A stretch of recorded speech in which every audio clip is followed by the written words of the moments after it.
Good morning विद्यार्थी मित्रों।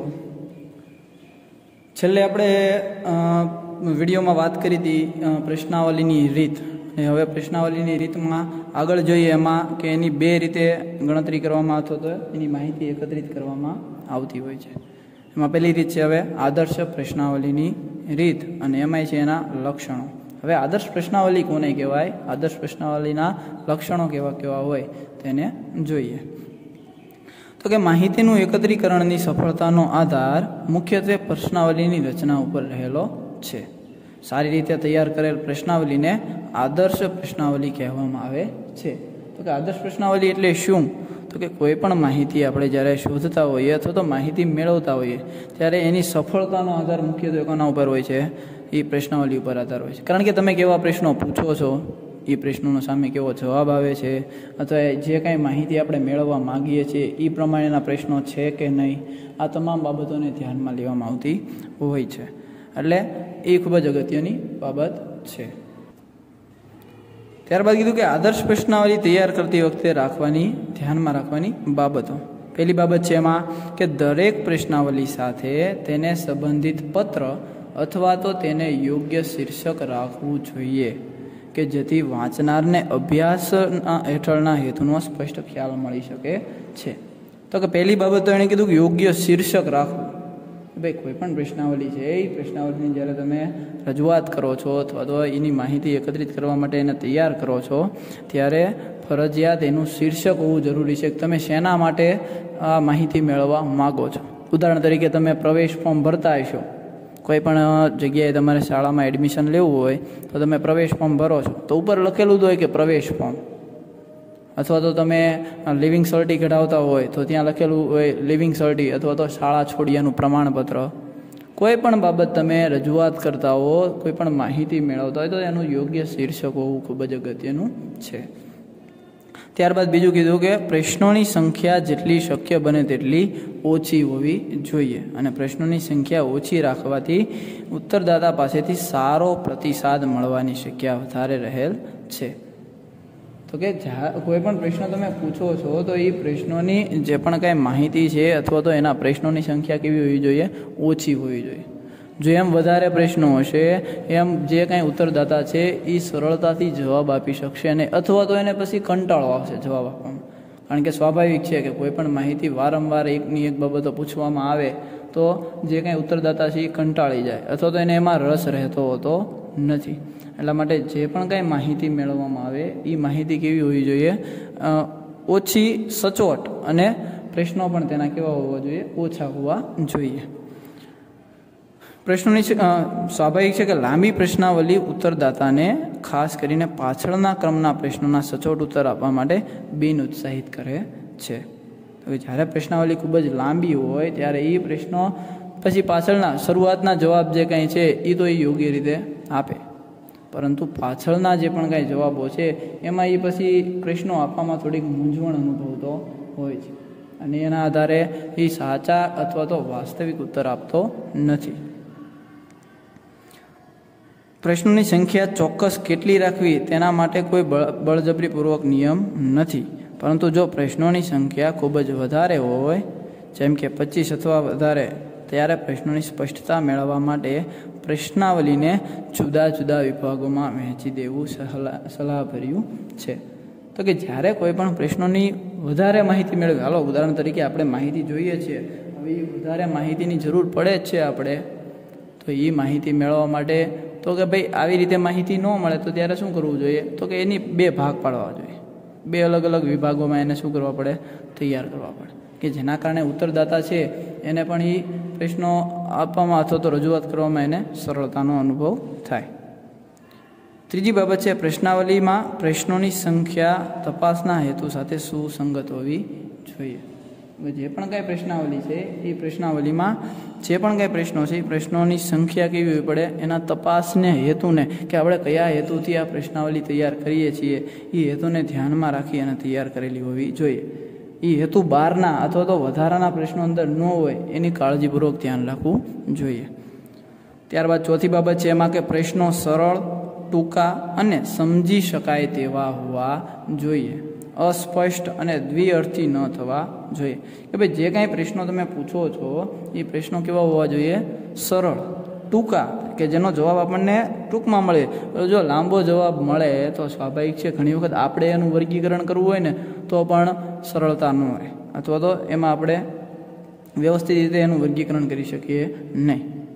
એટલા માટે જે પણ કાંઈ પ્રશ્ન હોય એ પ્રશ્ન ટૂંકો હોવો જોઈએ, એનો સચોટ ટૂંકમાં પ્રશ્નનો જવાબ મળે એવો હોવો જોઈએ, અને દ્વિઅર્થી કે અસ્પષ્ટ ન હોવો જોઈએ. દાખલા તરીકે જો પ્રશ્ન આ રીતે લઈએ કે તમે શિક્ષિત છો, તો અહીંયા ઉત્તરદાતા શિક્ષિતનો અર્થ સમજી શકશે નહીં. તેનો અર્થ એવો થઈ શકે કે તમે ક્યાં સુધીનું શિક્ષણ મેળવ્યું છે, માધ્યમિક લીધું છે, પ્રાથમિક શિક્ષણ મેળવવું છે, ઉચ્ચતર માધ્યમિક લીધું છે, સ્નાતક કક્ષાનું લીધું છે. એ આપણને કેમ ખબર પડે? શિક્ષિતમાં તો આ બધા વિભાગ આવી જાય, એમાંથી પ્રાથમિક વિભાગે આવી જવાનો, માધ્યમિક આવી જવાનો, ઉચ્ચતર માધ્યમિક આવી જવાનો, સ્નાતક એટલે કોલેજ કક્ષાનો અભ્યાસ આવી જવાનો. પરંતુ તમે જો એને પ્રશ્ન એમ પૂછો કે તમે ક્યાં સુધી ભણેલા છો અથવા તો કેટલા ધોરણ સુધી તમે શિક્ષણ મેળવેલું છે, તો તમને એનો સાચો અને સચોટ જવાબ મળતો હોય છે. એમાં ઉદાહરણ તરીકે પછી એમાં આપણે ઓપ્શન પણ આપી શકીએ કે ભાઈ આવું પ્રશ્ન પૂછો કે ભાઈ તમારું શૈક્ષણિક સ્તર ક્યાં સુધીનું છે, તો ઓપ્શન આપી શકીએ પ્રાથમિક કક્ષા, માધ્યમિક, ઉચ્ચતર માધ્યમિક, કોલેજ સુધીનું કે અભણ. તો એના આધારે સીધી જ આપણને માહિતી મળી રહે કે ભાઈ આ વ્યક્તિ આ કક્ષાનો છે, પ્રાથમિકનો છે, માધ્યમિક છે કે કોલેજ સુધીનો અભ્યાસ કે અભણ છે. એ માહિતી સરળતાથી પ્રાપ્ત થતી હોય છે. ત્યારબાદ જોઈએ હવે જે કાંઈ પ્રશ્નો છે એમાં પાંચમી બાબત કે પ્રશ્નોની ગોઠવણી તાર્કિક હોવી જોઈએ. કે જે પણ કાંઈ પ્રશ્નોને ગોઠવવામાં આવે છે એ પ્રશ્નો કેવા? તાર્કિક, એટલે કે તર્કબદ્ધ હોવા જોઈએ. યોગ્ય રીતે કે ભાઈ આ પ્રશ્ન પછી આવો પ્રશ્ન પૂછાય, એના પછી આવો પ્રશ્ન પૂછાય, એના પછી આવો પ્રશ્ન પૂછાય, એમ યોગ્ય એની ગોઠવણી હોવી જોઈએ. હવે જો પ્રશ્નો લાઇનમાં ગોઠવેલા નહીં હોય અથવા તો તર્કબદ્ધ રીતે તૈયાર કરેલા નહીં હોય તો એની માહિતી યોગ્ય મળે નહીં. ઉદાહરણ તરીકે જોઈએ કે ભાઈ તમે પૂછી શકો કે ભાઈ તમે સ્માર્ટફોન અંગે તમારું શું મંતવ્ય છે, અથવા તો તમે સ્માર્ટફોન વાપરો છો, તો આનો આ યોગ્ય ક્રમ ન કહેવાય. પહેલાં તો એને પૂછવું પડે કે તમે સ્માર્ટફોન વાપરો છો. જો એ હા પાડે તો તમે એને આગળનો પ્રશ્ન પૂછી શકો કે ભાઈ એના અંગે તમારું શું કહેવું છે. કારણ કે જો એ વાપરતા જ ન હોય તો એના અંગે એનું કોઈ પણ મંતવ્ય હોઈ શકે નહીં. એટલા માટે એ પ્રશ્નો કેવા? લાઇનમાં અને તર્કબદ્ધ રીતે ગોઠવાયેલા હોવા જરૂરી છે. ત્યારબાદ છઠ્ઠી બાબત કીધી કે ભાઈ લાગણીસભર અથવા તો અંગત જીવનને લગતા પ્રશ્નો પૂછવાનું ટાળવું જોઈએ. તો ઘણી વખત આપણે માહિતીની જરૂર હોય તો એ માહિતીમાં એવા પ્રશ્નોને પૂછવા કે જે આપણે હેતુઓ સિદ્ધ થઈ શકે. પછી તેના અંગત જીવનના કે પોતાના લાગણીસભર કે અથવા લગ્ન જીવનના કોઈ પણ પ્રશ્નો છે એ આપણે એને પૂછી શકીએ નહીં. કે ભાઈ તમારી જે પણ કંઈ માહિતી છે, આપણે જેની માહિતીની જરૂર છે એ માહિતી અંગે જ આપણે એને પ્રશ્ન પૂછવા જોઈએ. સાતમી બાબત છે કે જો પ્રશ્નોના જવાબ કોઈ પણ પ્રકારની ગણતરી વગરના હોવા જોઈએ. તો કે જે કાંઈ પ્રશ્નો પૂછવામાં આવે છે એ પ્રશ્નોના જવાબ એને ગણતરી કરવાની ન જરૂર પડે, સીધી સરળતાથી માહિતી આપી શકે તે પ્રકારના હોવા જોઈએ. જો એ વ્યક્તિને ગણતરી કરવી પડશે તો પાછું માહિતી મેળવવામાં એટલો શું થશે? વિલંબ થશે. એટલે એ પ્રકારના પણ પ્રશ્નો હોવા ખૂબ જ અગત્યના છે.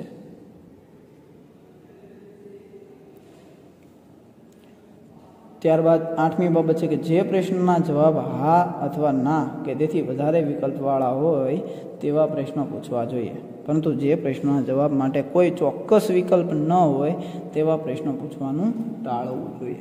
કે ભાઈ તમે જે માહિતી મેળવવા માગો છો એ માહિતી માટે તમારી પાસે જવાબ હોવો પડે. કાં તો તમે એનો હા અથવા નામાં જવાબ આવો એવો પ્રશ્ન આવવો પડે, અથવા એમાં કંઈક તમે 4 વિકલ્પો 5 વિકલ્પો આપી શકતા હો એવા આ પ્રકારનો એ હોવો જોઈએ. જો પ્રશ્ન લાંબો અથવા તો કોઈ ચોક્કસ વિકલ્પ વગરનો હશે તો સ્વાભાવિક છે માહિતી ચોક્કસ મળશે નહીં. એટલા માટે એ પ્રશ્ન યોગ્ય હોવો પડે. ઉદાહરણ તરીકે કહીએ કે ભાઈ દાખલા તરીકે શિક્ષણમાં વાર્ષિક પદ્ધતિને બદલે અર્ધવાર્ષિક પદ્ધતિ વિશે તમારું શું મંતવ્ય છે? તો કે આવા પ્રશ્નોના ઉત્તરમાં ખૂબ જ અસમાનતા હોય છે, જેવા કે તદ્દન તરફેણમાં. એ ઓપ્શન એવો આપ્યો કે ભાઈ અમારું વિરુદ્ધમાં જ છીએ અમે તદ્દન. પછી બી છે તરફેણમાં છીએ, તટસ્થ છીએ, વિરુદ્ધ છીએ, તદ્દન વિરુદ્ધ છીએ.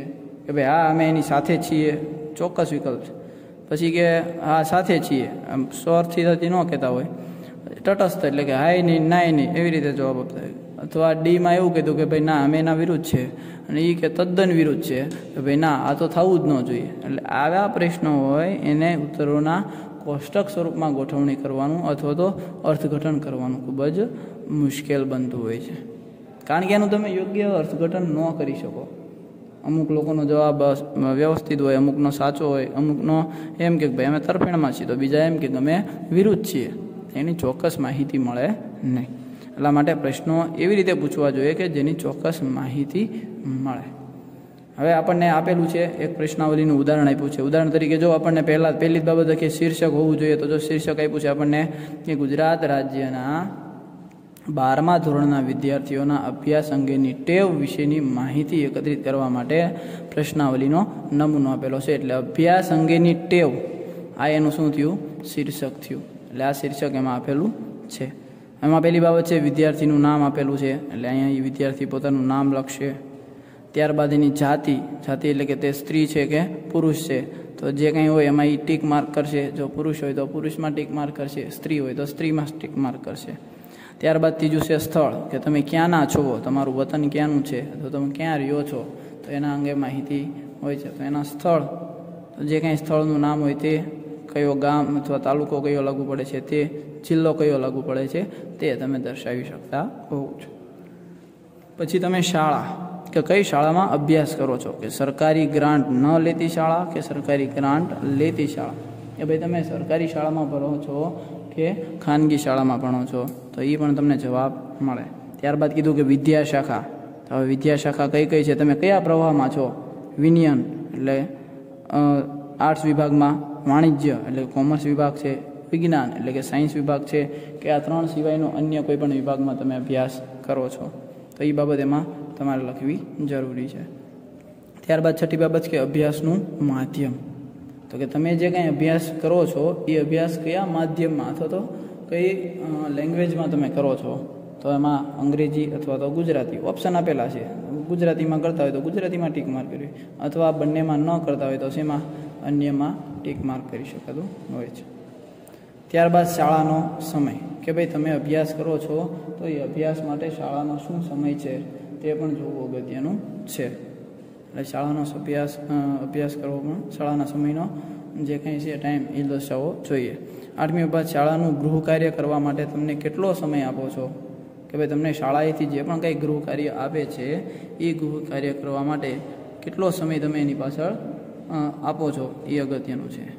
નવમી બાબત છે તમારા દૈનિક અભ્યાસમાં વાંચન અને તૈયારી માટે લાગતો સરેરાશ સમય, કે ભાઈ તમે રોજ જે કંઈ અભ્યાસ કરો છો એ અભ્યાસમાં કેટલો સમય લાગે છે એ ખૂબ જ અગત્યનું હોય છે, કે ભાઈ એટલો સમય ત્યાં સરેરાશ સમય લાગુ છે એ તમે ત્યાં દર્શાવી શકતા હો.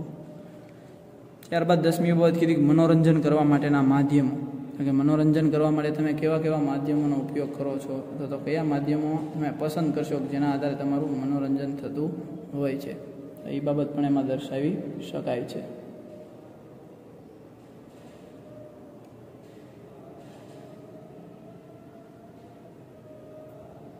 ત્યારબાદ કીધું કે મનોરંજન પાછળ તમે કેટલો સમય આપો છો, કે ભાઈ તમે ફ્રેશ થવા માટે મનોરંજનના કોઈ પણ સાધનનો ઉપયોગ કરો છો ઉપર આપેલા, તો એમાંથી તમે કેટલો સમય કોની પાછળ આપો છો એ પણ દર્શાવવું જોઈએ. અને છેલ્લી બાબત કે દૈનિક ઊંઘના કલાકો કેટલા છે, કે તમે દરરોજનું કેટલા કલાક સૂવો છો એ બાબત પણ એમાં દર્શાવી શકાતી હોય છે. તો કે આવી રીતે આદર્શ પ્રશ્નાવલી છે એ તૈયાર કરવામાં આવતી હોય છે, અને એને તૈયાર કરી અને તેના દ્વારા માહિતી યોગ્ય અને સારી રીતે મેળવવામાં આવતી હોય છે. તો આપણે આજના વિડીયોમાં એટલા ટોપિક સુધી રાખીશું. બાકીની બાબત આપણે નેક્સ્ટ વિડીયોમાં જોઈશું. અસ્તુ. જય હિન્દ, જય ભારત.